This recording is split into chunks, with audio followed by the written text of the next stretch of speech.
இங்க தாவேக்காக்கு ஒரு ஓட்டு கேட்கல. ஊழல் பண்ணாத கரைப்படியாதவர்களுக்கு நீங்க தேடி ஓட்டு போடுங்க. அப்படி தேடினா வேற யாரும் கிடைக்க மாட்டாங்க, தாவேக்கா தான் கிடைக்கும். ஸோ அதை தான் குறிப்பிட்டு போடுறாரு.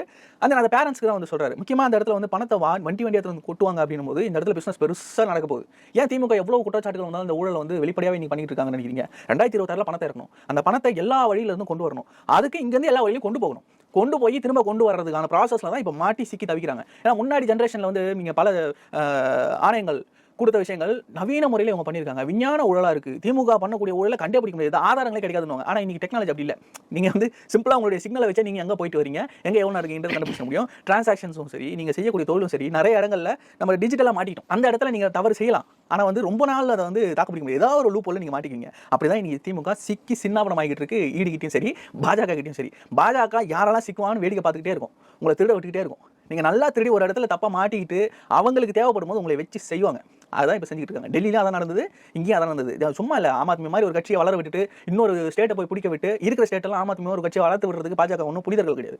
எப்போ உங்களை சிக்க வைக்கணும்னு அவங்களுக்கு தெரியும், பார்த்துக்கிட்டே இருக்காங்க. இங்கே திமுக ஆடாத ஆட்டம் இல்லை.